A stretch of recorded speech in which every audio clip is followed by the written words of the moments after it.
Está aí, portanto, o boletim da saúde coronavírus também no estado do Piauí. Vamos conversar agora com o médico cardiologista, doutor Marcelo Martins, para saber como está o Piauí nessa situação da segunda onda da Covid-19. Vamos dar bom dia a ele. Doutor Marcelo Martins, nós sabemos da sua competência, do compromisso.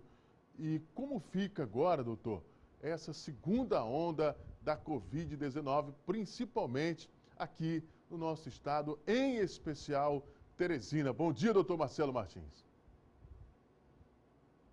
Prazer conversar com você novamente, sempre muito bom, sempre muito bem recebido aqui na Meio Norte. Bom dia para você, bom dia a todos. Realmente, Kilson, a gente está vendo, principalmente nos países europeus, em algumas regiões aqui do país, uma recrudescência do número de casos e um aumento do número de casos da Covid-19. De certa forma, isso era esperado para algumas regiões do mundo, onde a gente está entrando no período do inverno. O inverno europeu está começando, as pessoas ficam mais juntas, os relaxamentos das normas europeias aconteceram de maneira mais rápida do que vários especialistas recomendavam, e eles estão tendo um aumento muito grande do número de casos novamente. Aqui em Teresina, especificamente, a gente não está vivendo a segunda onda, né? A gente não tem uma segunda onda constituída. Fazendo as análises, eu recebo os relatórios diários das taxas de ocupação hospitalar e das taxas de adoecimento e de doentes graves e taxa de óbitos. A gente não está vivendo essa segunda onda aqui em Teresina. Algumas regiões específicas do estado tiveram um aumento do número de casos, mas esse aumento ele não se mostrou consistente. Foi um aumento muito isolado, muito rápido, e os números voltaram para o que se esperava, para o que se tinha antes. Então, realmente precisamos nos manter alerta. Eu acho que foi feito um trabalho por parte da prefeitura muito firme. Algumas medidas impopulares tiveram que ser tomadas, mas elas foram tomadas para proteger a saúde da gente, para proteger a saúde da população. Agora, doutor, a Europa está vivendo lá a sua situação de uma segunda onda. O que nos garante, o que nos respalda é que nós não teremos uma segunda onda, principalmente aqui no estado do Piauí, já que nós estamos praticamente entrando nesse período chuvoso, né? Perfeito. Kilson, nós tivemos um comportamento durante a pandemia que diferiu um pouco do comportamento de alguns desses países europeus que estão vivendo essa segunda onda. Nós somos um clima um pouco mais quente. O clima quente ele não impede a disseminação do vírus, como a gente viu. Teresina é uma cidade bem quente, a gente teve muitos casos aqui, mas ele de certa forma dificulta um pouquinho porque diminui a aglomeração de pessoas. Além disso, eu acho que ficou a mensagem muito clara para a população de que o uso de máscaras ele é absolutamente fundamental. A gente viu muitas aglomerações muito grandes em países europeus com as pessoas sem máscara. Além disso, existe uma variante, uma pequena mutação do vírus que apareceu na Espanha e que está circulando de maneira muito rápida na Europa e que hoje é responsável por mais de 70% dos casos novos nessa segunda onda. E a gente ainda não tem registro da circulação desse vírus aqui ou mesmo em qualquer lugar fora da Europa, dessa variante do coronavírus. Além disso, nós temos um perfil populacional que é diferente, né? Nossa população ela tem uma média de idade bem mais nova. Então, a gente tem algumas coisas, quer dizer, alguns critérios que nos fazem acreditar que a gente não vai ter essa segunda onda de maneira tão intensa aqui. Ela até pode acontecer, a gente já está vendo o estado de São Paulo, por exemplo, registrar e documentar um aumento do número de casos, mas conversando com colegas especialistas de São Paulo, eles acreditam que ainda vai subir mais um pouco, mas vai se estabilizar em níveis bem menores do que aconteceu, por exemplo, em abril, maio e junho.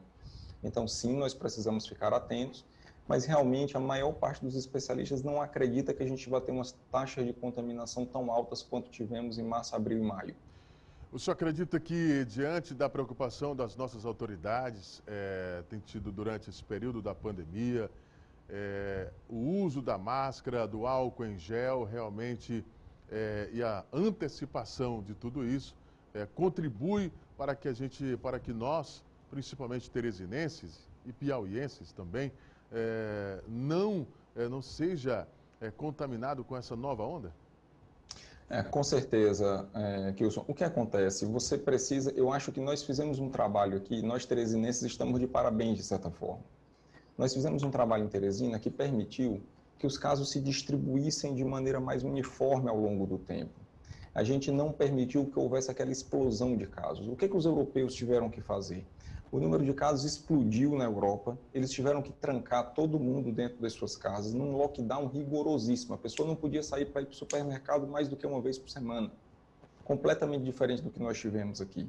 Então, eles tiveram muitos casos num período de tempo muito curto, tiveram que trancar a população inteira. Então, o número de pessoas que circulou foi muito pequeno. Quando essas pessoas voltaram a circular de uma vez, como aconteceu agora nos últimos meses, o vírus voltou a se propagar de maneira muito intensa. Aqui não. Nós fizemos medidas de isolamento parcial, a gente espalha, é como se a gente tivesse diluído o número de pessoas contaminadas ao longo do tempo.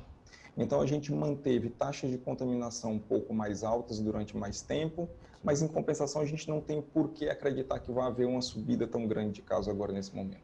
Agora, doutor, sendo bastante otimista, nós sabemos da prudência, do compromisso que o senhor tem, mas, sendo otimista, o senhor acredita na vacina, nessa vacina que está sendo testada, nos estudos da vacina para combater, para se prevenir do novo coronavírus? A vacina é mais eficiente? A vacina seria uma medida mais eficiente? Kilson, a gente verificou, a história da humanidade, nós somos testemunhas dos grandes avanços que nós tivemos ao longo dos últimos anos. Vamos pegar um período de 100 anos, por exemplo. Vamos voltar para o ano de 1920. A expectativa de vida das pessoas subiu muito nos últimos 100 anos. Quer dizer, quantas pessoas, Kilson, você conhece hoje que têm mais de 80 anos de idade? Essas pessoas com mais de 80 anos de idade eram muito poucas se nós voltarmos 100 anos no tempo. É um consenso entre especialistas do mundo inteiro que o aumento da longevidade ele é atribuído a uma melhora na distribuição dos alimentos, aos avanços da indústria farmacêutica e às vacinas. É um tripé.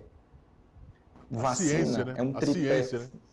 A ciência, vacina é um tripé fundamental da melhora da nossa qualidade e da nossa quantidade de vida. Então, qualquer pessoa que faça qualquer campanha, qualquer propaganda contra uma vacina está cometendo um crime contra a saúde da população. Nós temos a possibilidade, o H1N1, para quem não lembra, ela é causada por um coronavírus. E nós desenvolvemos uma vacina eficaz contra H1N1. E o número de casos de H1N1 hoje é muito controlado, graças à vacinação em massa. Então, sim, a vacina está chegando, sim. Nós temos 3 ou 4 vacinas com fase 3 bem avançada de testes, entendeu? Uma dessas vacinas é a vacina que está sendo desenvolvida aqui no Instituto Butantan, aqui no Brasil. Isso é motivo de orgulho para nós brasileiros. E logo, logo essa vacina vai estar disponível, se acredita, para a população. E uma vez disponível, a recomendação formal de todos os especialistas é que as pessoas se vacinem. Então eu digo com muita tranquilidade que logo que a vacina estiver disponível, eu e minha família vamos nos vacinar, porque afinal de contas isso vai ser fundamental para a nossa saúde. Doutor, falando para mais de 1 milhão de telespectadores, claro que nós hoje estamos em todo o Brasil, mas falando para mais de 1 milhão de telespectadores, amigos aqui do Bom Dia Meio Norte, ainda há nos lugares de grande circulação de pessoas, como agora volta o cinema, enfim, qual seria a recomendação para essas pessoas que estão nos assistindo, que estão nos acompanhando? As medidas, a liberação de determinadas atividades, ela é feita com base nas medidas das ocupações dos hospitais, na medida do número de mortes, na medida do número de casos de pacientes graves. Então, as liberações são feitas com base em critérios muito rigorosos. Se a atividade foi liberada, é porque naquele momento está seguro para nós aqui em Teresina que aquela atividade seja liberada. Mas as recomendações, elas seguem uso de máscara na maior parte do tempo, ou preferencialmente o tempo inteiro. Evitar contatos mais próximos e mais prolongados com pessoas que não sejam pessoas do seu convívio familiar. Manter a distância mesmo, manter as mãos sempre muito bem higienizadas. As recomendações continuam sendo essas. Então, por exemplo, você falou do cinema, que os cinemas poderão ser reabertos agora. Ok, vamos, quem puder, quem quiser, que vá ao cinema, tudo bem. Agora, que use sua máscara, que leve seu álcool, que mantenha um certo distanciamento das outras pessoas. Manter a prudência para que a gente possa manter sempre esse ritmo de abertura, para que a gente não tenha que fazer o que a Europa fez, que abriu tudo e agora está tendo que fechar tudo de novo, que eu acredito que esse seja o pior cenário para todos nós. Tá certo, então. A última pergunta, doutor. Nós tivemos a primeira, a segunda. Essa seria exatamente a mais cruel, Terceira Guerra Mundial?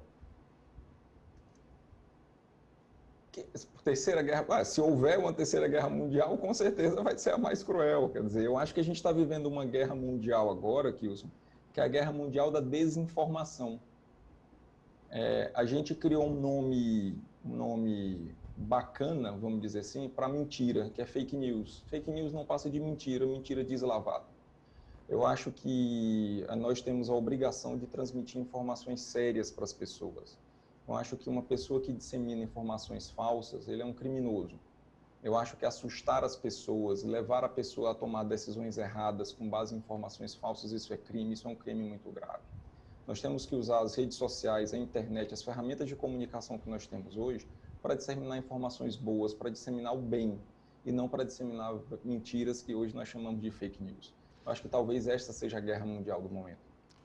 Muito obrigado. Só para a gente finalizar, doutor, o que realmente nos assegura que realmente nós estamos mesmo longe dessa segunda onda do novo coronavírus?